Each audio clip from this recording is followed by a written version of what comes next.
अस्सलाम वालेकुम दोस्तों।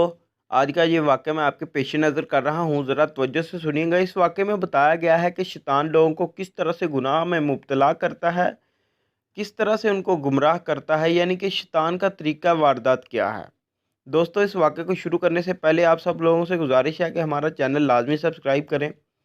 हम इस तरह के नॉलेजेबल वाक़यात जो हैं अपने चैनल पर अपलोड करते रहते हैं, इससे इंशाल्लाह आपके इल्म में ज़रूर इज़ाफ़ा होगा। चलिए वाक़ये को शुरू कर लेते हैं।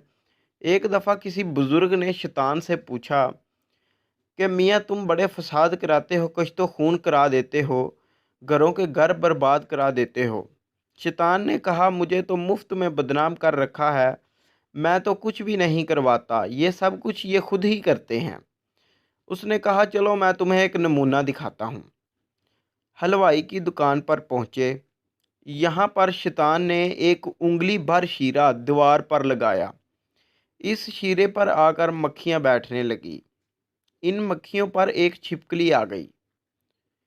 इत्तेफाक से दुकान पर बिल्ली भी आ गई और वो बिल्ली छिपकली पर दौड़ी।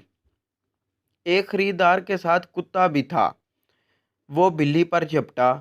हलवाई ने गुस्से में आकर एक पत्थर कुत्ते को दे मारा। इस कुत्ते के मालिक को भी जोश आया। इसने हलवाई के ऊपर तलवार मारी। बाजार वालों ने जमा होकर इस कुत्ते के मालिक को कत्ल कर दिया। ये बात जब फौज तक पहुंची तो फौज इस बाजार में आ गई और बाजार के लोगों को कत्लेआम करना शुरू कर दिया। शैतान ने कहा देखो मियाँ, इंसाफ से कहो कि इसमें मेरा क्या कसूर है। मैंने तो सिर्फ एक उंगली भर शीरा ही दीवार पर लगाया था, और शीरा लगाना कोई जुर्म का काम भी नहीं।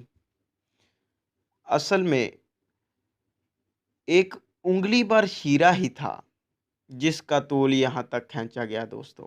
ये तो दोस्तों उम्मीद करता हूँ कि आपको इस वाक़ये की अच्छी तरह से समझ आई होगी कि किस तरह से हमें शैतान के जाल से बचना है और उसके तरीक़ा वारदात पर कंट्रोल करना है। उम्मीद करता हूँ कि आपके इल्म में ज़रूर इज़ाफ़ा हुआ होगा। अगर आप इसी तरह के वाक़यात सुनना चाहते हैं तो हमारे चैनल को लाज़मी सब्सक्राइब करें। मिलते हैं एक अगली वीडियो में, तब तक के लिए अपना ख़्याल रखें और हमें दुआओं में याद रखें।